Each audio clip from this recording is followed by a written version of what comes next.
Hello everyone, कैसे हो सभी लोग। My name is Gaurav Kumar Saini. I am BTech from IIT Gandhinagar. और आज हम बात करने वाले हैं गॉस लॉ की। तो गॉस लॉ को पढ़ने से पहले इलेक्ट्रिक फ्लक्स का पूरा नॉलेज होना चाहिए। अगर आपको फ्लक्स नहीं आता तो आप पहले डिस्क्रिप्शन में लिंक देखो, वहाँ पर आपको फ्लक्स का वीडियो मिल जाएगा। पहले वो वीडियो देखना, उसके बाद फिर गॉस लॉ पे आना, ठीक है ना। तो गॉस लॉ हम स्टार्ट करते हैं। तो हमारा गॉस लॉ होता क्या है। तो गॉस लॉ भी हमारा कूलम्ब्स लॉ की तरह एक हमारा लॉ होता है। इससे हम इलेक्ट्रिक फील्ड और चार्ज में रिलेशन बता पाते हैं। गॉस लॉ काफ़ी ज़्यादा यूजफुल इसलिए होता है क्योंकि अगर कोई सिमेट्रिक डिस्ट्रीब्यूशन हमारे पास हो, जैसे वो स्फीयर हो गया, सिलेंडर हो गया, लीनियर चार्ज हो गया, तो इस तरह के डिस्ट्रीब्यूशन में गॉस लॉ से काफ़ी आसानी से हम निकाल सकते हैं, ठीक है ना। इलेक्ट्रिक फील्ड अगर हमको निकालनी है तो गॉस लॉ से हम निकालते हैं, तो बहुत आसानी से हम निकाल पाते हैं। कूलम्ब्स लॉ में हमें जैसे कंटिन्यूस चार्ज डिस्ट्रीब्यूशन में इंटीग्रेट करना पड़ा था, जैसे हमने लाइन चार्ज का किया था ना, कि यहाँ पर हमने निकालना है तो हर छोटा छोटा सेगमेंट लेके फिर उसको इंटीग्रेट किया था, तो काफ़ी लंबा चौड़ा एक्सप्रेशन आया था। तो उस तरह करना पड़ा था हमको। अब हम गॉस लॉ से देखेंगे तो उसमें चीज़ें काफ़ी आसानी से होने लगती है। लेकिन जो गॉस लॉ होता है कुछ स्पेसिफिक केसेस में ही हमारा निकाल पाते हैं। एप्लीकेबल तो ये हर जगह होता है, लेकिन हमारे लिए यूजफुल कुछ कुछ केसेज में रहेगा जहाँ पर हमारा सिमेट्रिकल डिस्ट्रीब्यूशन हो, ठीक है ना। तो एक बार गॉस लॉ हम देख लेते हैं, फिर समझते हैं इसको कैसे अप्लाई करना है, कहाँ अप्लाई करना है, वो सब हम पूरा समझेंगे। तो सबसे पहले हम देखते हैं गॉस लॉ हमारा होता क्या है। तो गॉस लॉ होता है, उसका स्टेटमेंट देख लेते हैं। Gauss according to Gauss law, according to Gauss law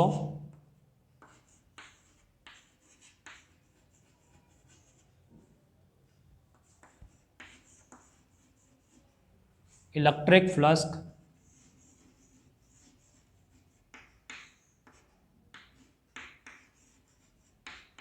through a close surface, electric flux through a close surface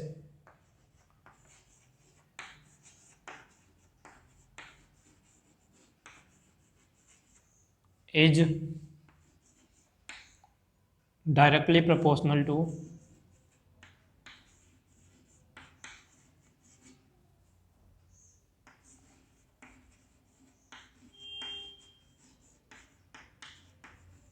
electric flux through a closed surface is directly proportional to charge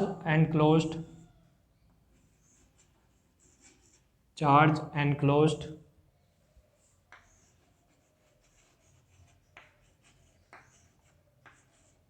by the surface।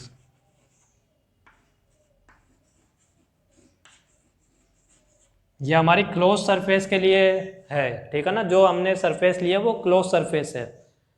तो according to Gauss law हमारा क्या होता है, flux through close surface हमको देखना है कि close surface के थ्रू जो फ्लक्स है वो हमारा डायरेक्टली प्रोपोर्शनल होगा जितना चार्ज उस सरफेस के अंदर है, ठीक है ना, उसके हमारे डायरेक्टली प्रोपोर्शनल होता है। तो हम इसको मैथमेटिकली लिख सकते हैं। फाई हमने देखा था पहले, फ्लक्स क्या होता है हमारा, इंटीग्रल ई डॉट डी ए होता है।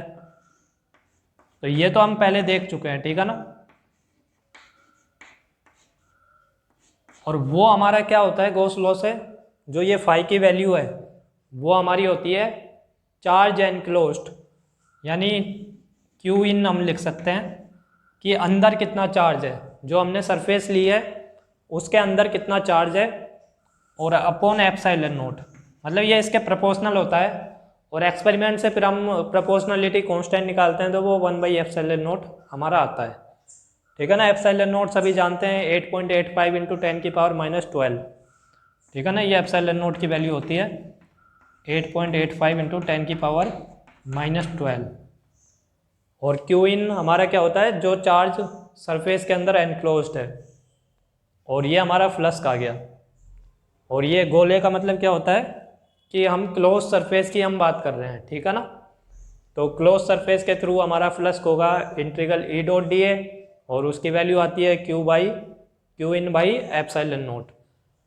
अब इसमें कुछ बातें हमें ध्यान रखनी है। सबसे पहले अगर हमें इलेक्ट्रिक फील्ड फाइंड करनी है, गॉस लॉ का यूज करना है, तो हमें सबसे पहला काम क्या होता है हमारा, एक क्लोज सरफेस हमको आइडेंटिफाई करनी पड़ती है। मतलब जैसे मान लो ये है, ये जैसे पॉइंट चार्ज है, इसके कारण हमको जैसे किसी लोकेशन पे मान लो इलेक्ट्रिक फील्ड निकालनी है, तो गॉस लॉ अप्लाई करने के लिए हमें एक सिमेट्रिकल सरफेस लेनी पड़ती है। अभी मैंने स्टार्टिंग में क्या बताया था, गॉस लॉ हर जगह एप्लीकेबल होता है। किसी भी शेप या साइज की हम सरफेस ले सकते हैं, कैसा भी क्लोज सरफेस ले सकते हैं, गॉस लॉ हर जगह वैलिड है। लेकिन हमारा यूजफुल कब होगा, जब हम सिमेट्रिकल सरफेस ले। अगर पॉइंट चार्ज है तो हमें कैसी सरफेस लेनी चाहिए, जो पूरा सिमेट्रिकल बनाए, हमें स्फेरिकल लेनी पड़ेगी, ठीक है ना, पूरा स्फेयर हम लेंगे। पॉइंट चार्ज है तो हम किसी भी डायरेक्शन में देख सकते हैं 3D में, तो 3D में है तो हमें पूरे स्फेयर लेना पड़ेगा, ठीक है ना। पॉइंट चार्ज अगर है तो स्फेयर लेना पड़ेगा, और सेंटर पे हम पॉइंट चार्ज को रखते हैं ताकि हर जगह इलेक्ट्रिक फील्ड का जो मैग्नीट्यूड हो वो सेम हो, ठीक है ना। तो पॉइंट चार्ज के कारण हम लेते हैं स्फेरिकल। अगर लाइन चार्ज हो तो हम कैसा लेंगे, जैसे ये लाइन चार्ज है तो हम कैसा लेते हैं, उसके लिए सिलेंड्रिकल हम सरफेस लेते हैं। और ये ध्यान रखना है कि ये जो गॉसियन सरफेस होती है ये इमेजिनरी सरफेस है, हमने इलेक्ट्रिक फील्ड कैलकुलेट करने के लिए ये सरफेस को बनाया है, ठीक है ना। It is the imaginary surface.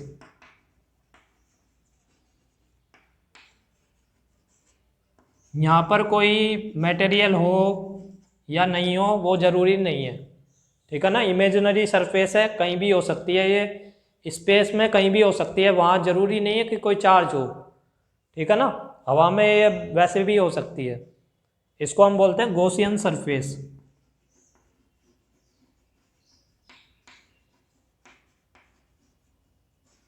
तो एक बार गॉसियन सरफेस के बारे में थोड़ा सा लिख लेते हैं। Gaussian surface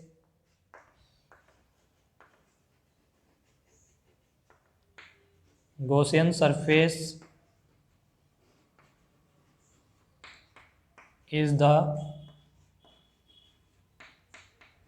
imaginary surface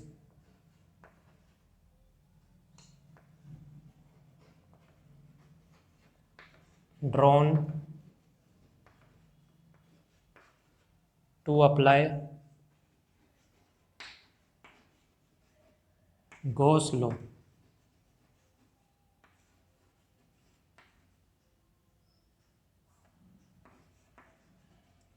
Around the given charge distribution.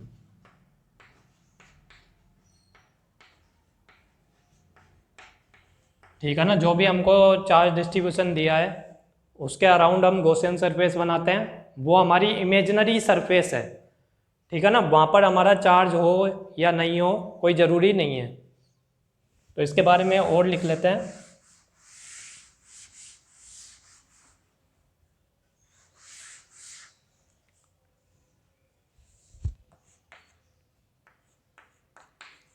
Eight Gaussian surface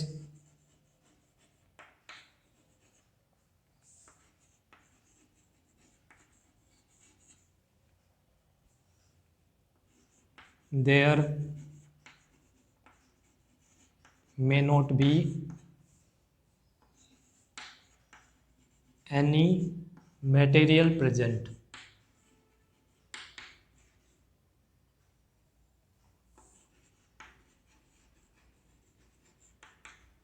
ठीक है ना। तो गॉसियन सरफेस पे कोई फिजिकल बाउंड्री होना ज़रूरी नहीं है। जैसे मान लो ये स्फीयर है, स्फीयर की कोई फिजिकल हमारी बाउंड्री होती है, तो गॉसियन सरफेस के लिए जो हम स्फीयर बना रहे हैं वो इमेजिनरी स्फीयर है, उस पर कोई मटेरियल हो वो ज़रूरी नहीं है। वहाँ पर मान लो चार्ज का पूरा डिस्ट्रीब्यूशन होना भी ज़रूरी नहीं है। और गॉसियन सरफेस किसी डिस्क्रीट चार्ज से पास नहीं करनी चाहिए, क्योंकि डिस्क्रीट चार्ज की लोकेशन पे हमको इलेक्ट्रिक फील्ड के बारे में इंफॉर्मेशन नहीं होती, ठीक है ना। तो जो गॉसियन सरफेस है, गॉसियन सरफेस मस्ट नॉट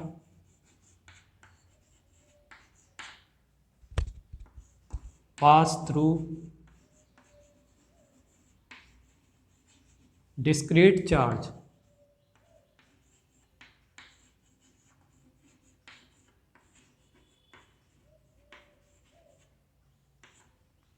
लेकिन कंटिन्यूस चार्ज डिस्ट्रीब्यूशन से ये पास कर सकता है, but it can pass through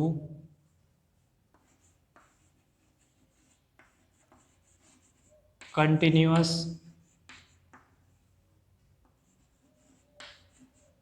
charge distribution.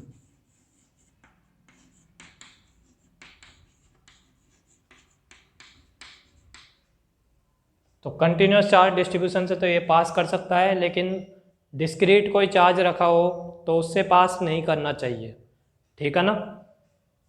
तो ये गॉसियन सरफेस का हो गया। और इसके बाद हम देखते हैं कि जैसे हमारा फॉर्मूला क्या आता है, phi equal to integral E dot d A, और वो हमारा क्या था, Q in by epsilon naught. तो ये पॉइंट भी हमारा लिख सकते हैं हम कि जो हमारा इलेक्ट्रिक फील्ड है यहाँ पर, जो हमारी इलेक्ट्रिक फील्ड है वो तो सभी चार्जेज के कारण होती है। कोई चार्ज हमारा अंदर हो या बाहर हो, गॉसियन सरफेस के अंदर भी हो उस चार्ज के कारण भी होती है, और बाहर हो, सबका जो रिजल्टेंट इलेक्ट्रिक फील्ड होगी वो हमारी यहाँ पर आती है, गॉसियन लॉ में जो आती है ना, सबकी रिजल्टेंट इलेक्ट्रिक फील्ड होती है। लेकिन जो चार्ज होता है वो केवल अंदर वाला चार्ज होता है। गॉसियन सरफेस के अगर कोई चार्ज बाहर है तो उसके कारण जो मतलब नेट चार्ज जो है उसमें हम उसको कंसिडर नहीं करेंगे, उसके का वो मतलब फ्लक्स में कंट्रीब्यूट हमारा नहीं करता। कोई अगर चार्ज गॉसियन सरफेस के बाहर है तो हमारा फ्लक्स में कंट्रीब्यूट नहीं करता, तो वो हम देखेंगे अभी कैसे कंट्रीब्यूट नहीं करता। सबसे पहले ये पॉइंट्स लिख लेते हैं कि electric field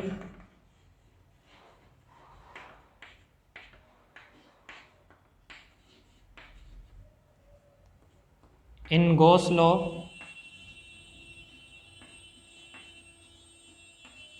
is due to all the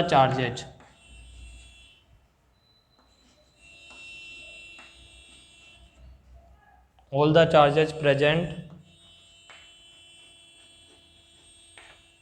inside or outside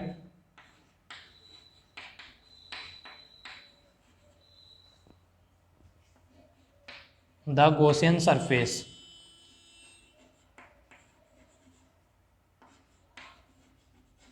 ठीक है ना, अंदर भी हो या बाहर भी हो, गॉसियन सरफेस के अंदर हो चाहे गॉसियन सरफेस के बाहर हो, सबके लिए हमारा ये वैलिड है, ठीक है ना।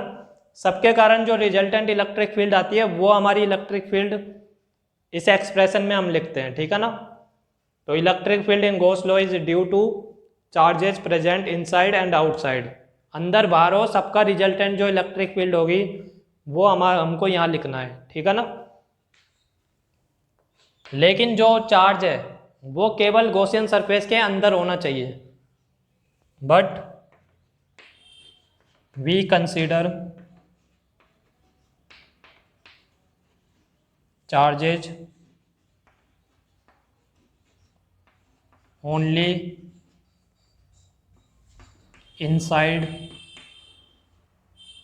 the Gaussian surface।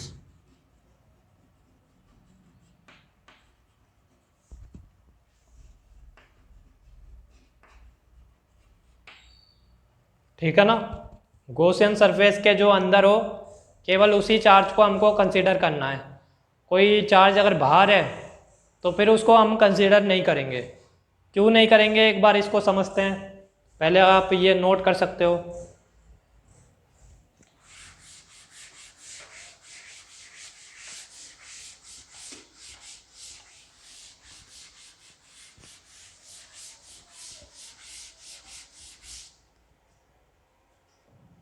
देखो जैसे मान लो ये हमारी गॉसियन सरफेस है,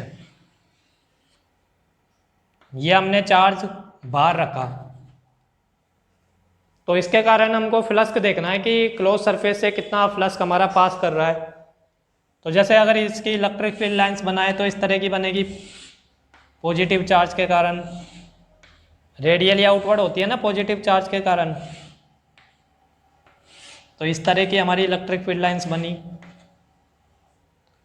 तो देखो इसमें हमारा जो गॉसियन सरफेस है वहाँ पर कितनी लाइनें एंटर कर रही है, 2 लाइनें एंटर कर रही है, और लीव हमारी कितनी कर रही है, जो एंटर करेगी वो लीव भी करेगी, ठीक है ना।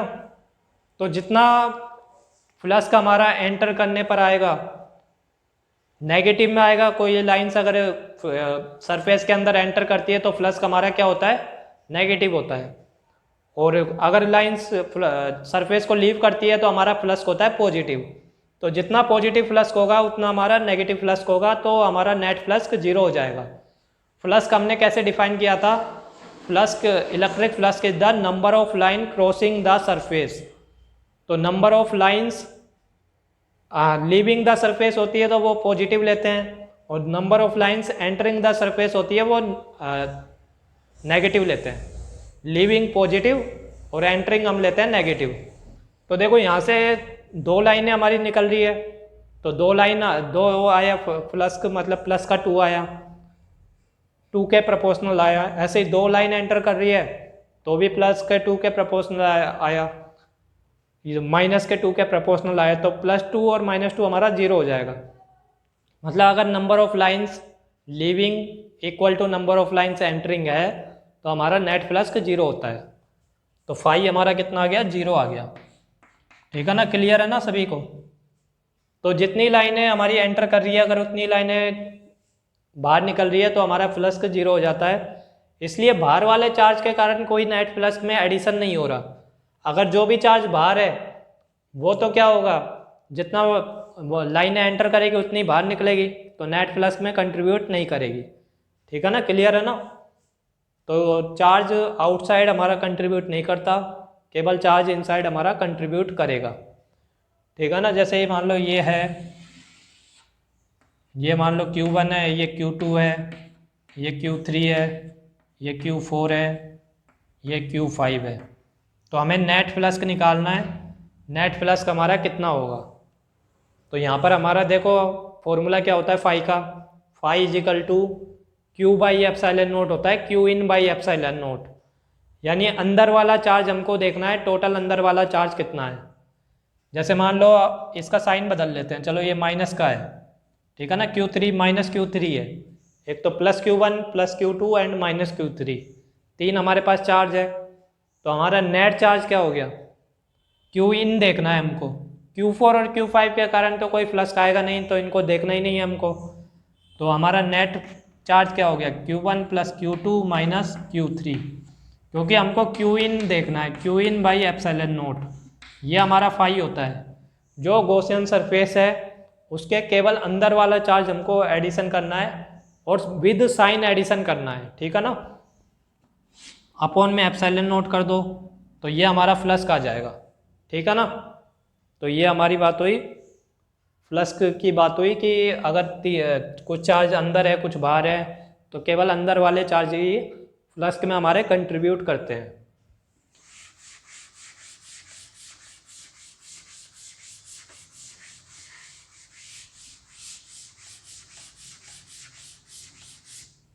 अब मैं डिस्ट्रीब्यूशन लिखा देता हूँ कि किस तरह का डिस्ट्रीब्यूशन हो तो हमें किस तरह की गॉसियन सरफेस बनानी है, ठीक है ना। सबसे पहले अगर मान लो हमारे पास पॉइंट चार्ज हो,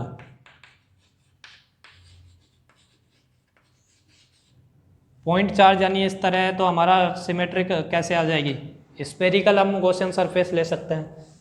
तो पॉइंट चार्ज के कारण तो आएगा स्फेरिकल। उसके बाद हमारा आता है लाइन चार्ज।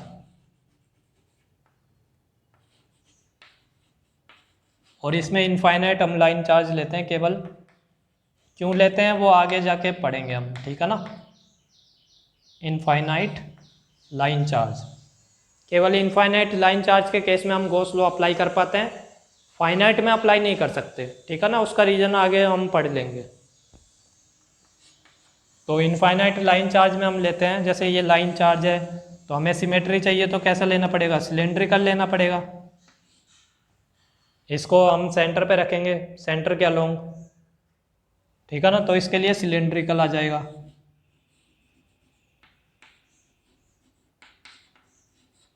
इसके बाद आता है स्फीयर,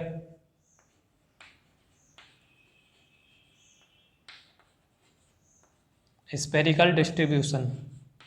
ये पूरा लिख लेना, जैसे इनफाइनाइट लाइन चार्ज डिस्ट्रीब्यूशन, ऐसे ही स्फेरिकल डिस्ट्रीब्यूशन हो जाएगा। स्फेरिकल डिस्ट्रीब्यूशन में हम कैसा लेंगे, कोई स्फेयर हमारे पास ये है तो इसके सिमेट्री, हमें सिमेट्रिकल चलना है तो हमें इसके बाहर या अंदर, अंदर निकालना है तो अंदर जहाँ पर निकालेंगे ना उस हिसाब से हम गॉसियन सरफेस ले लेंगे। तो स्फेयर की सिमेट्री क्या होती है, स्फेयर ही होता है, तो इसमें स्फेरिकल ही आ जाएगा। तो स्फेयर का हो गया। उसके बाद सिलेंडर का देख लो, सिलेंड्रिकल हो अगर, सिलेंड्रिकल डिस्ट्रीब्यूशन में क्या लेंगे, ये हमारा जैसे एक सिलेंडर है,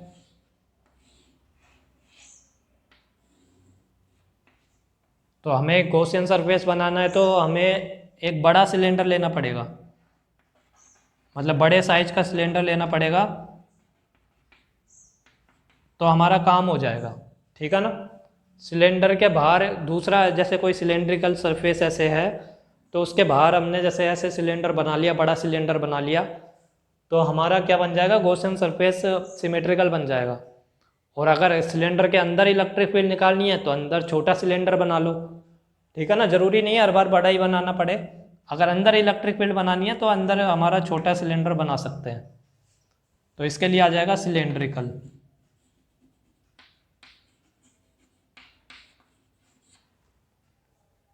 हमेशा ये बात ध्यान रखा करो कि जहाँ पर हमको इलेक्ट्रिक फील्ड फाइंड करनी है गॉसियन सरफेस उस पॉइंट से पास करना चाहिए, ठीक है ना। ये पॉइंट भी लिख लेना, Gaussian surface must pass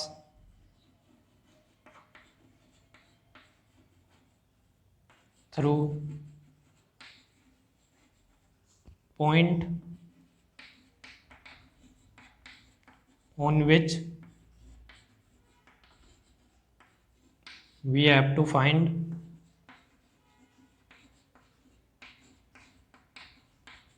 electric field.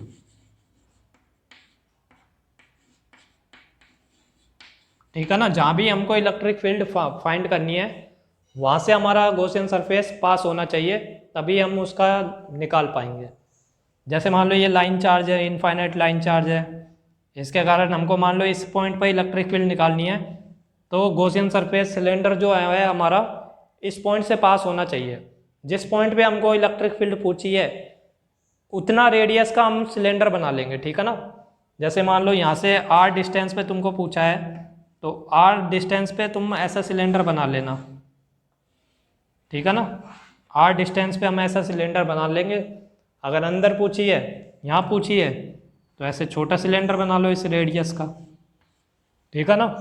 तो गॉसियन सरफेस हमेशा जिस पॉइंट पे हमको फील्ड निकालनी है उससे पास होना चाहिए, तभी हम उसका यूज कर सकते हैं।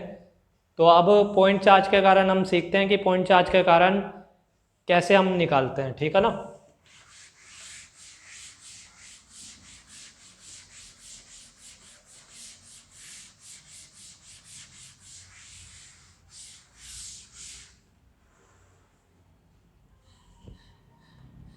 ये पॉइंट चार्ज है तो हमको सबसे पहला काम क्या रहेगा, गॉसियन सरफेस बनाना है। तो सबसे पहला हमारा रहेगा काम कि गॉसियन सरफेस बनाना है। गॉसियन सरफेस हमेशा सिमेट्रिकल होनी चाहिए। रैंडम बनाते हैं तो गॉस लॉ एप्लीकेबल होता है लेकिन यूजफुल नहीं होता, ठीक है ना। तो हमें सिमेट्रिकल सरफेस बनानी है। तो सिमेट्रिकल हमने सरफेस बनाई। यहाँ पर जैसे कोई छोटा सा एरिया की हम बात करें तो यहाँ पर हमारा इलेक्ट्रिक फील्ड की डायरेक्शन कहाँ पर है? इलेक्ट्रिक फील्ड कहाँ पर होती है? पॉइंट चार्ज के कारण रेडियली आउटवर्ड होती है। तो ये जैसे मान लो हमने छोटा सा डी एरिया लिया, तो इलेक्ट्रिक फील्ड हमारी कहाँ पर है? यहाँ पर है। और डी ए हमारा, मैंने बोला था एरिया वेक्टर होता है, लास्ट क्लास में हमने देखा था। तो एरिया वेक्टर की डायरेक्शन कहाँ पर होती है? एरिया किसका एरिया लेना है? सबसे पहले तो यही बात आती है। तो हमें गॉसियन सरफेस का एरिया लेना है, ये ध्यान रखना। ये नहीं है कि जैसे हम सिलेंड्रिकल जैसे डिस्ट्रीब्यूशन के कारण फील्ड निकालने लगे तो तुम ये सिलेंडर का एरिया लेने लग जाओ, वो काम नहीं करना। हमेशा एरिया जो इंटीग्रल ई डॉट डी होता है उसमें जो एरिया हम निकालते हैं वो एरिया हमारा गॉसियन सरफेस का एरिया होता है, ठीक है ना। तो गॉसियन सरफेस के कारण इस पॉइंट पर एरिया कितना, कहाँ पर है? डी ए वेक्टर हमारा रेडियली आउटवर्ड होता है, क्योंकि जो स्पेयर रहता है उसमें जो भी नॉर्मल हम खींचते हैं वो सेंटर से पास करते हैं, ठीक है ना। तो जैसे इस पॉइंट पर एरिया वेक्टर देखना है तो हमारा इस तरफ हो जाएगा डी ए वेक्टर। और इलेक्ट्रिक फील्ड भी रेडियली आउटवर्ड होती है पॉइंट चार्ज के कारण, तो इलेक्ट्रिक फील्ड भी यहाँ पर हो गई। तो हम देख सकते हैं कि हम जिस भी पॉइंट पर देखेंगे वहाँ पर इलेक्ट्रिक फील्ड और डी ए वेक्टर में एंगल हमेशा 0 डिग्री ही रहेगा। तो ये इंटीग्रेशन करेंगे तो क्या आ जाएगा? Integral E dot d A equal to क्या होता है? ये तो हम पहले पढ़ चुके हैं, फ्लक्स निकालना। अब हमें गॉस लॉ लगाना है तो उसमें Q बाई एप्सिलॉन नोट भी आता है, Q in by epsilon note, ठीक है ना। ये हमारा गॉस लॉ होता है। अब देखो E और डी ए के बीच में हर जगह एंगल 0 डिग्री है, तो E डॉट डी ए हमारा क्या हो जाएगा? E इंटू डी ए हो जाएगा, cos 0 1 होता है, तो E डी ए हो गया। इलेक्ट्रिक फील्ड का भी मैग्नीट्यूड हर पॉइंट पर सेम है, क्योंकि डिस्टेंस हमारी सेम है। इलेक्ट्रिक फील्ड क्या होती थी हमारी? के क्यू बाई आर स्क्वायर आती थी ना, पहले हम पढ़ चुके हैं। वो हम निकालेंगे तो अब दोबारा निकालेंगे, लेकिन हम जानते हैं कि जो डिस्टेंस इक्वल है अगर, तो इलेक्ट्रिक फील्ड का मैग्नीट्यूड भी इक्वल होगा। तो इलेक्ट्रिक फील्ड कांस्टेंट है तो बाहर निकाल लो। इंटीग्रल डी ए हमारा क्या हो जाएगा? एरिया ही हो जाएगा, टोटल एरिया। छोटे छोटे एरिया को अगर हम ऐड करते जाए तो पूरा एरिया बन जाएगा। तो ये हमारा E इंटू ए हो जाएगा, ठीक है ना। और Q इन हमारा कितना है? जो चार्ज हमने यहाँ रखा है केवल वही चार्ज है अंदर। गॉसियन सरफेस के अंदर चार्ज कितना है? प्लस Q हो जाएगा इस केस में। तो Q बाई एप्सिलॉन नोट, तो ये आ गया हमारे पास। तो यहाँ से क्या आ जाएगा? E इज इक्वल टू, ऊपर लिख लेते हैं, E is equal to Q by A epsilon naught. Area मैंने क्या बोला? गॉसियन सरफेस का रखना है, तो गॉसियन सरफेस का एरिया कितना है? अगर हमें r डिस्टेंस पे इलेक्ट्रिक फील्ड फाइंड करनी है तो स्फीयर का एरिया क्या होता है? 4 पाई आर स्क्वायर। तो ये आ जाएगा Q by 4 pi R square epsilon naught. इसको ऐसे भी लिख सकते हैं, Q by 4 pi epsilon naught R square. और ये हमारा K होता है 1 बाई 4 पाई एप्सिलॉन नोट को क्या लिख सकते हो? K लिख सकते हो। तो के क्यू बाई आर स्क्वायर हमारा आ जाएगा, ठीक है ना। ये हमारी पॉइंट चार्ज के कारण इलेक्ट्रिक फील्ड हुई। तो समझ में आ जाएगा, पहले एक दो सवाल देखोगे तो अपने आप समझ में आ जाएगा। सबसे पहला काम हमारा रहेगा गॉसियन सरफेस आइडेंटिफाई करना। सबसे पहले हमने स्फेरिकल गॉसियन सरफेस बना ली, मैंने लिखाया हुआ है, उससे बाहर नहीं जाएगा। पॉइंट चार्ज हो तो पॉइंट चार्ज के कारण गॉसियन सरफेस क्या होती है? स्फेरिकल होती है। लाइन चार्ज के कारण सिलेंड्रिकल होती है। सिलेंड्रिकल डिस्ट्रीब्यूशन हो तो भी हमारा सिलेंड्रिकल ही होती है, और स्फेरिकल डिस्ट्रीब्यूशन हो तो स्फेरिकल होती है। तो इनको हमको याद रख के चलना है। और अगर प्लेन हो ना सरफेस, प्लेन सरफेस हो रहेगा, उसमें हम सिलेंड्रिकल भी ले सकते हैं और प्लेनर भी ले सकते हैं, ठीक है ना। क्यूबिकल हम ले सकते हैं या सिलेंड्रिकल ले सकते हैं। तो ये भी लिख लेना, प्लेन सरफेस अगर हो, प्लेन सरफेस के लिए हम सिलेंड्रिकल या क्यूबिकल ले सकते हैं।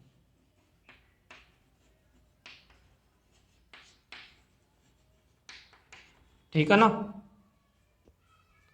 तो ये सबसे पहला काम हमारा रहेगा गॉसियन सरफेस आइडेंटिफाई करना। उसके बाद जो हमारा डिस्ट्रीब्यूशन रहेगा, गॉस लॉ लगाते हैं तो उसमें सिमेट्रिकल हमारा डिस्ट्रीब्यूशन होता है।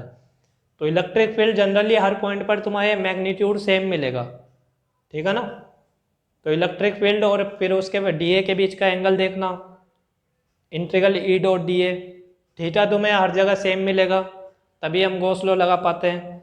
अगर थीटा हर जगह वेरी कर रहा होता तो कैसे लगा पाते हम गॉस लॉ, ठीक है ना।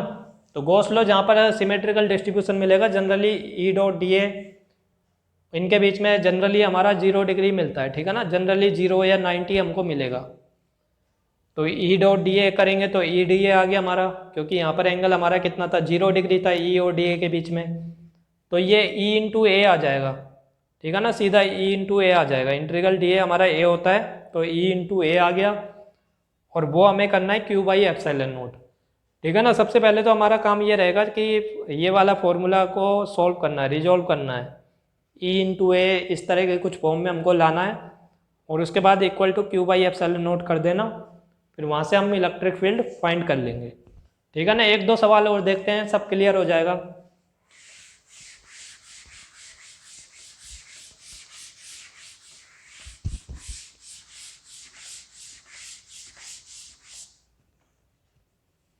अब जैसे स्फेरिकल डिस्ट्रीब्यूशन का देखते हैं, पहला केस लेते हैं, स्फेरिकल सेल।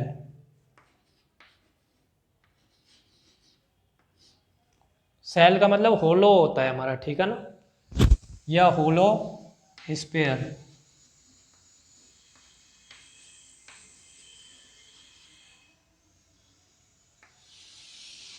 तो होलो स्फेयर हो या कंडक्टिंग सॉलिड हो, कंडक्टिंग सॉलिड में भी चार्ज कहाँ डिस्ट्रीब्यूट होता है, सरफेस पर डिस्ट्रीब्यूट होता है, ये हमें पता है। कंडक्टर में चार्ज केवल सरफेस पर डिस्ट्रीब्यूट होता है, ठीक है ना, अंदर कोई चार्ज नहीं होता।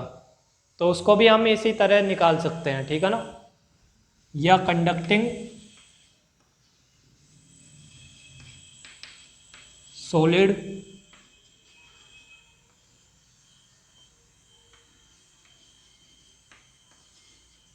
स्फेयर। इन सब केस में भी हम लगा सकते हैं। तो हमारा देखो, ये हमारा होलो स्फेयर है, इसकी रेडियस हमको गिवन है r, और इसके कारण हमको 3 पॉइंट पर इलेक्ट्रिक फील्ड पूछेगा, या तो स्फेयर के अंदर पूछेगा, या तुम्हें सरफेस पे पूछेगा, या फिर बाहर पूछेगा, ठीक है ना। 3 केस हम लेके चलेंगे। सबसे पहले अंदर देखते हैं, क्यू इन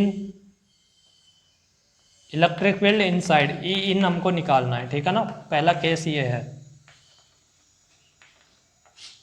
अगर हमको अंदर इलेक्ट्रिक फील्ड निकालनी है तो गॉसियन सरफेस जिस पॉइंट पर हमको निकालना है, ये बताया था ना मैंने अभी, कि जिस पॉइंट पे हमको फील्ड निकालनी है उस पॉइंट से गॉसियन सरफेस पास करनी चाहिए। अगर पॉइंट अंदर है तो हमें स्फेरिकल जो सरफेस लेनी है वो इस पॉइंट से पास करेगा। तो ये हमारा पास करता हुआ एक स्फेयर बना लेंगे। तो ये हमारी गॉसियन सरफेस हो गई।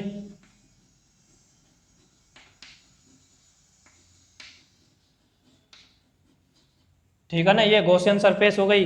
इस पॉइंट पे हमको इलेक्ट्रिक फील्ड फाइंड करनी है। तो हमारा फ्लक्स क्या होता है, integral E dot d A,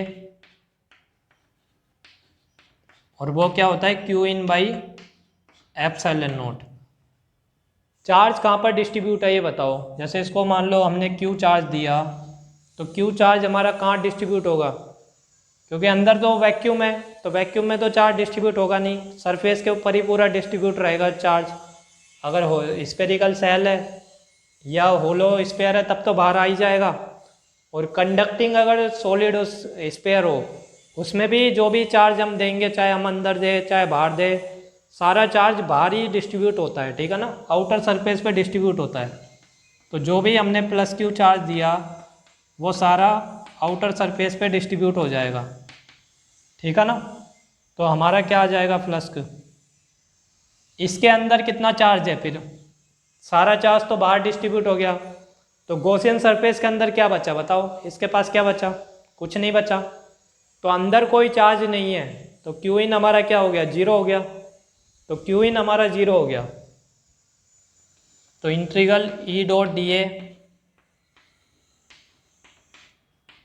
equal to zero हो जाएगा, क्योंकि क्यू इन हमारा कितना है, जीरो है। ठीक है ना, क्यू इन जीरो है तो इंटीग्रल ई डॉट डी हमारा जीरो हो जाएगा।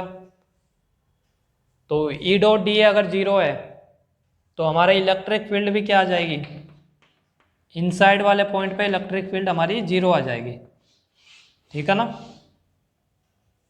क्योंकि पूरा सिमेट्रिकल है ना ये, तो अंदर कोई चार्ज नहीं है, तो इलेक्ट्रिक फील्ड भी हमारी जीरो होनी चाहिए।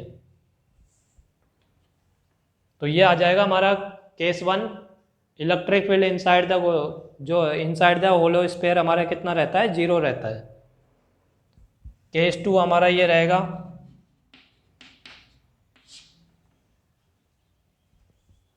केस टू हमारा है हमें सरफेस पे फाइंड करनी है। ठीक है ना, सरफेस पे फाइंड करनी है, तो गॉसियन सरफेस हमें इसी सरफेस को लेना पड़ेगा, इसी को हमें गॉसियन सरफेस भी लेना पड़ेगा।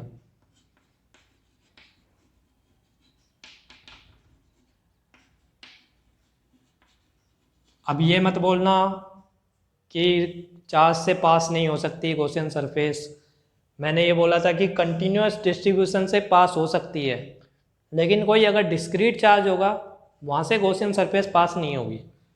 ठीक है ना, तो कंटिन्यूअस वाले से हमारी पास हो सकती है। तो हमने इसी को गॉसियन सरफेस ले लिया, यहाँ पर हमारा चार्ज था क्यू चार्ज, इस सरफेस पे पूरा डिस्ट्रीब्यूट था। इलेक्ट्रिक फील्ड कहाँ पर आएगी, रेडियली आउटवर्ड आती है हर पॉइंट पे। ठीक है ना, सिमेट्री है ना यहाँ पर, तो सिमेट्री से हम कह सकते हैं कि रेडियली आउटवर्ड इलेक्ट्रिक फील्ड आएगी। एरिया वेक्टर कहाँ पर आएगा, इस पे, मतलब स्फेरिकल जो हमारी सिमेट्री है, तो इससे हमें रेडियली आउटवर्ड पता लग रहा है। एरिया वेक्टर भी स्फीयर में रेडियली आउटवर्ड होता है, तो डीए वेक्टर भी यहीं पर होगा, इलेक्ट्रिक फील्ड भी यहीं पर होगी। ऐसे ही हर जगह यही केस रहेगा, इलेक्ट्रिक फील्ड और डीए वेक्टर सेम जगह ही रहेगा, सेम लाइन के अलोंग रहेगा। तो ई और डी ए के बीच का एंगल कितना हो गया, 0 डिग्री हो गया। तो इंटीग्रल ई डॉट डी ए हमारा क्या आ जाएगा, ई डी ए ही आ जाएगा। कोस थीटा तो 0 हो गया, ई डी ए कोस थीटा होता है ना, तो कोस थीटा 0 हो गया, तो integral E dot d A, E d A आ जाएगा। और हमारा इलेक्ट्रिक फील्ड का मैग्नीट्यूड भी सेम है, क्योंकि चार्ज हमारा सेंटर पे रखा है, मतलब सिमेट्रिकल है ना पूरा डिस्ट्रीब्यूशन, यूनिफॉर्म हमारा चार्ज डिस्ट्रीब्यूशन है। तो यूनिफॉर्म डिस्ट्रीब्यूशन है तो हमारा इलेक्ट्रिक फील्ड हर जगह सेम आएगी, क्योंकि यूनिफॉर्म डिस्ट्रीब्यूशन है इसलिए। तो ई हमारा बाहर आ सकता है, तो इंटीग्रल ई डी ए हमारा क्या आ जाएगा, q in by epsilon naught. अब क्यू इन कितना है बताओ, क्यू इन हमारा पूरा क्यू आ जाएगा, क्योंकि यही गॉसियन सरफेस ले ली ना हमने, तो पूरा चार्ज हमारा गॉसियन सरफेस पे ही आ गया, तो क्यू इन यानी पूरा चार्ज आ जाएगा क्यू बाई एप्सिलॉन नॉट। और integral E dot D, integral D A क्या होता है, छोटे छोटे एरिया को ऐड करते गए तो पूरा एरिया आ जाएगा, तो ये आ जाएगा E A equal to Q by epsilon naught. तो यहाँ से क्या आ गया, E is equal to Q by A epsilon naught, और ए की वैल्यू वही है 4 पाई कैपिटल आर स्क्वायर, क्योंकि ये रेडियस हमारी कितनी है, कैपिटल आर है, क्योंकि इस बार स्फीयर की रेडियस और गॉसियन सरफेस दोनों की रेडियस सेम है, क्योंकि हम सरफेस पे निकाल रहे हैं ना कितना इलेक्ट्रिक फील्ड होगा। तो सरफेस जो गॉसियन सरफेस का एरिया है वो स्फीयर के एरिया के बराबर आ जाएगा एप्सिलॉन नॉट। तो ये क्या आ जाएगा, k Q by capital R square आ जाएगा। तो ये हमारी क्या हो गई, इलेक्ट्रिक फील्ड आ गई। ठीक है ना, तो ये हमारा स्फीयर का सरफेस पे आ गया। अब हमें आउटसाइड वाले पॉइंट पर देखना है कि आउटसाइड में कितना होगा। तो आउटसाइड वाले के लिए हम क्या करेंगे, आउटसाइड में जिस पॉइंट पे हमको फील्ड निकालनी है वहाँ पर हमको गॉसियन सरफेस बना लेंगे उससे पास करता हुआ। ठीक है ना। यही करते हैं ना हम, सबसे पहले जिस पॉइंट पे फील्ड निकालनी है वहाँ से पास होता हुआ गॉसियन सरफेस बनाते हैं। अब उसके बाद इलेक्ट्रिक फील्ड देखो, रेडियली आउटवर्ड आएगी, पूरा सिमेट्रिकल हमारा, पूरा स्फेरिकल सिमेट्री है ना, तो रेडियली आउटवर्ड आएगी इलेक्ट्रिक फील्ड। डीए वेक्टर भी हमारा स्पेयर में यही होता है, रेडियल डायरेक्शन में। तो इंटीग्रल ई डॉट डी ए, अब दोबारा यही सब करना है तो ई इंटू ए ही आ जाएगा हमारा। तो ई इंटू ए हमारा क्या आ जाएगा, q in by epsilon naught. Q in कितना है, सारा चार्ज अंदर ही तो रखा है गॉसियन सरफेस के, गॉसियन सरफेस के अंदर यही पूरा चार्ज है, और तो कोई बाहर का चार्ज नहीं है ना, तो पूरा चार्ज हमारा अंदर ही रखा हुआ है। तो क्यू बाई एप्सिलॉन नॉट ही हमारा आ जाएगा इस बार भी, E is equal to Q by A epsilon naught. अब यहाँ पर ध्यान देने वाली बात यह है कि ए हमारा किसका एरिया होता है, गॉसियन सरफेस का। तो तुम्हें जो डिस्टेंस पे इलेक्ट्रिक फील्ड पूछी है, जैसे मान लो r डिस्टेंस पे पूछी है इलेक्ट्रिक फील्ड, तो यहाँ पर जो एरिया आएगा वो क्या आएगा, 4 पाई स्मॉल r का स्क्वायर आएगा, कैपिटल R नहीं आएगा इस बार, 4 पाई स्मॉल r का स्क्वायर आएगा। तो हमारा इलेक्ट्रिक फील्ड का फॉर्मूला क्या आ जाएगा, E इज इक्वल टू के क्यू बाई स्मॉल r का स्क्वायर आ गया। तो तीनों रिजल्ट देख लो, सरफेस पे तो आता है K Q by capital R square, बाहर आता है K Q by small r square, ये तो आउटसाइड है, ये सरफेस है, और इनसाइड हमारा जीरो आता है, क्योंकि अंदर तो हमारा क्या था, कोई चार्ज ही नहीं था, तो क्यू इन हमारा जीरो था, तो हमारा इलेक्ट्रिक फील्ड भी जीरो हो गया, क्योंकि सिमेट्रिकल है, ये पूरा सिमेट्रिकल है ना। जो डिस्ट्रीब्यूशन अगर सिमेट्रिकल हो तो अंदर वाले हर पॉइंट पर हमारा इलेक्ट्रिक फील्ड जीरो होगा, ठीक है ना। हर केस में जीरो होना जरूरी नहीं है, अगर ये सिमेट्रिकल नहीं होता तो हमारा जीरो होना जरूरी नहीं था, ठीक है ना। अभी जो भी हम पढ़ रहे हैं ना वो सिमेट्रिकल डिस्ट्रीब्यूशन, यूनिफॉर्म डिस्ट्रीब्यूशन का ही हम पढ़ रहे हैं, ठीक है ना। यूनिफॉर्म डिस्ट्रीब्यूशन के कारण ही हम इलेक्ट्रिक फील्ड निकाल रहे हैं, ठीक है ना। यहाँ पर चाहे लिख लो चाहे तुम पॉइंट, डिस्ट्रीब्यूशन हमारा सिमेट्रिकल है, डिस्ट्रीब्यूशन इज यूनिफॉर्म, ठीक है ना। अभी अब जो भी हम डिस्ट्रीब्यूशन, अब जो भी डेरिवेशन कर रहे हैं सब हम यूनिफॉर्म डिस्ट्रीब्यूशन लेकर ही करेंगे, ठीक है ना। तो ये हो गया हमारा स्पेयर, सॉलिड कंडक्टिंग स्पेयर हो गया, होलो स्पेयर हो गया, और स्पेरिकल सेल हो गया। अब सॉलिड नॉन कंडक्टिंग पे आते हैं कि कंडक्टिंग और नॉन कंडक्टिंग में क्या चेंज आता है।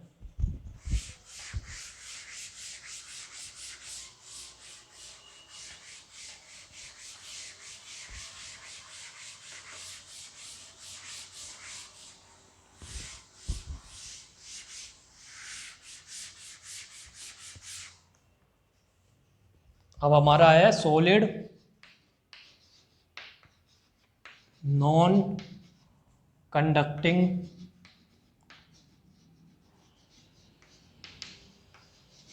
स्पेयर।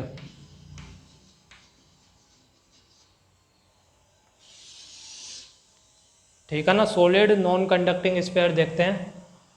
जैसे ये हमारा स्पेयर है, ये पूरा सॉलिड है, मतलब अंदर पूरा मटेरियल भरा हुआ है, पूरा चार्ज हमने अंदर भी डिस्ट्रीब्यूट किया हुआ है इसमें, तो पूरा हमारा अंदर पूरा यूनिफॉर्म चार्ज डिस्ट्रीब्यूशन है। ऐसे पूरा हमने अंदर चार्ज इसको यूनिफॉर्मली डिस्ट्रीब्यूट कर दिया, ठीक है ना।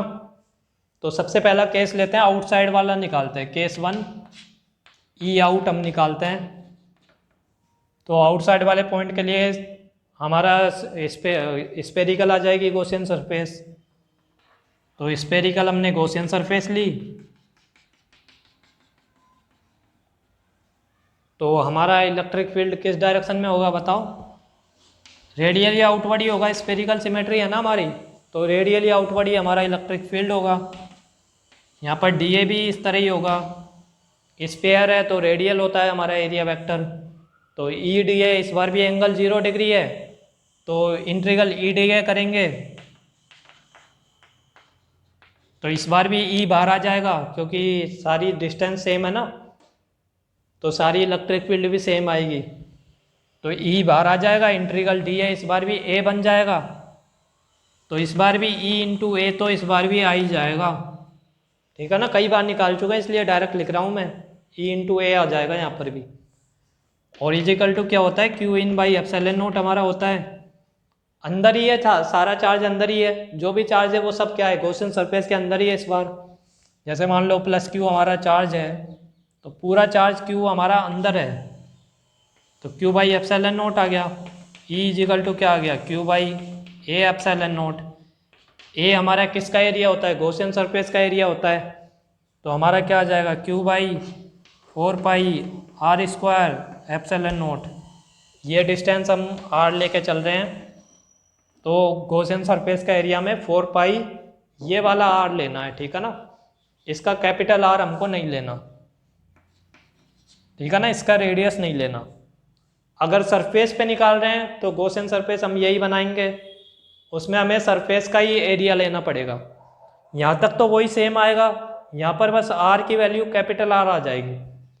ठीक है ना, सरफेस का निकालेंगे तो ये आ जाएगा E into A equal to Q by epsilon naught तक तो आ ही जाएगा, क्योंकि यही गॉसियन सरफेस ले ली ना हमने, तो सारा चार्ज इसी के अंदर है।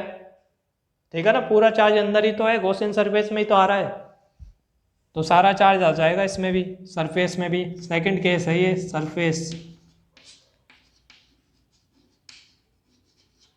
ठीक है ना, तो ई सरफेस के लिए हमारा आ जाएगा Q by A epsilon not.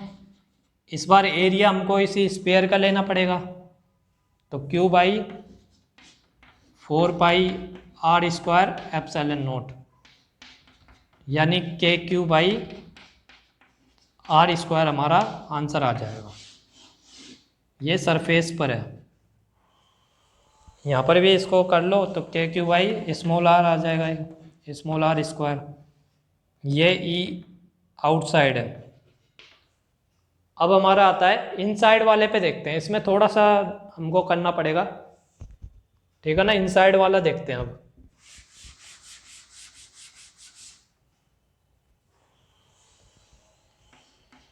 E inside. ठीक है ना, तो हमें अगर इनसाइड वाले पॉइंट पर निकालना है तो गॉसियन सरफेस हमको इनसाइड अंदर लेनी पड़ेगी। नया ही डायग्राम बनाते हैं।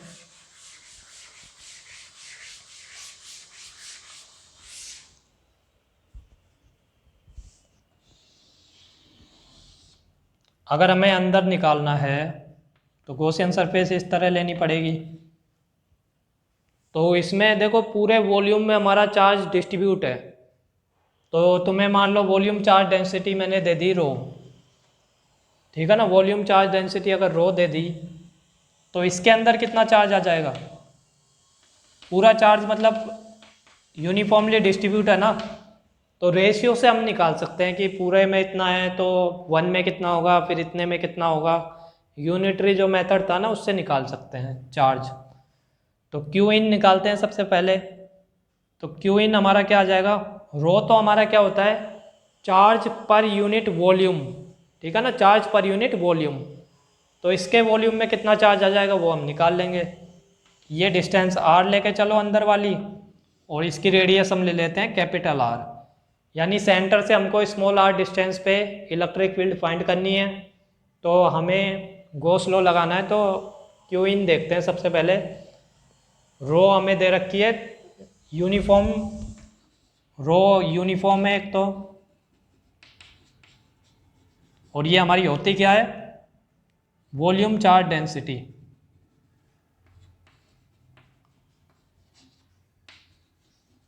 ठीक है ना, वॉल्यूम चार्ज डेंसिटी अगर हमको गिवन है तो फॉर्मूला क्या आ जाएगा, वॉल्यूम चार्ज डेंसिटी होता है यूनिट वॉल्यूम में रो चार्ज हमारा डिस्ट्रीब्यूट है। तो हमारा इसका वॉल्यूम कितना है, 4/3 पाई आर क्यूब। इतने वॉल्यूम में कितना चार्ज डिस्ट्रीब्यूट हो जाएगा इनटू रो। ठीक है ना, ये तो यूनिट वॉल्यूम में, ये इतने वॉल्यूम में हो जाएगा। 1 के लिए पता है, अगर हमें ज़्यादा के लिए करना हो तो क्या करते हैं, मल्टीप्लाई करते हैं। तो ये हमारा क्यू इन आ जाएगा। ठीक है ना, Q in is equal to rho into 4/3 pi R cube. ये हमारा क्यू इन आ गया, ठीक है ना, दिख रहा है ना ये। तो ये हमारा क्यू इन आ गया। और हमें अब क्या निकालना है, गॉस लॉ अप्लाई करना है, अंदर वाले सरफेस पे हमको अप्लाई करना है। तो integral E dot d A करना है equal to Q in by epsilon naught. अब यहाँ पे ई हमारा देखो सिमेट्रिकली होगा हर जगह, ई की वैल्यू हर जगह सेम आएगी क्योंकि सेंटर से डिस्टेंस सेम है, डिस्ट्रीब्यूशन हमारा यूनिफॉर्म है। तो ई की वैल्यू से इसी डायरेक्शन में आएगी, रेडियली आउटवर्ड। एरिया वेक्टर की डायरेक्शन भी यही आएगी, रेडियली आउटवर्ड। तो इस बार ये भी यही आ जाएगा, E into A equal to Q in की वैल्यू रख देना rho into 4/3 pi small r cube by epsilon naught. और एरिया की वैल्यू भी रख दो इसमें। एरिया की वैल्यू कितनी है, 4 pi small R square. Sphere है ना, स्पेयर का एरिया ये होता है 4 पाई स्मॉल आर स्क्वायर। अब यहाँ से 4 पाई से 4 पाई गया, आर स्क्वायर से 2 पावर गई इसकी, तो हमारा ई क्या बच गया बताओ, रो आर बाई 3 एप्सिलॉन नॉट। ये हमारा ई इन होता है, ठीक है ना। और अगर हम चार्ज के टर्म में निकालना चाहे तो रो की वैल्यू रख दो। रो हमारा क्या होता है, चार्ज पर यूनिट वॉल्यूम। तो ई इन हमारा क्या आ जाएगा, रो की वैल्यू क्या हो जाएगी, Q by 4/3 pi capital R cube.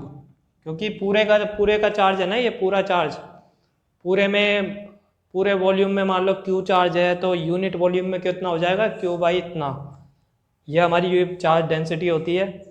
अब रख दो इसमें आर अपॉन 3 एप्सिलॉन नॉट। तो यहाँ पर क्या बच गया, 3 कट जाएगा तो ये बच गया 1/4 पाई एप्सिलॉन नॉट, एक साथ लिख लो, q r by capital R cube. तो ई इनका ये फॉर्मूला भी आ जाता है, K Q R upon capital R cube, ठीक है ना, K Q small R upon capital R cube. और अगर वेक्टर फॉर्म में लगाए तो यहाँ वेक्टर लग जाएगा, यहाँ वेक्टर लग जाएगा, ऐसे ही यहाँ पर वेक्टर लग जाएगा और यहाँ पर वेक्टर लग जाएगा। आर वेक्टर क्या लोग आते हैं, यानी रेडियल डायरेक्शन में हमारी इलेक्ट्रिक फील्ड आएगी। ये हमको सिमेट्री से पता है, रेडियल डायरेक्शन में आती है किसी भी पॉइंट पे इलेक्ट्रिक फील्ड। तो ये हमारा सॉलिड नॉन कंडक्टिंग स्फीयर हो गया, ठीक है ना। तो अगला हम देखते हैं लाइन चार्ज।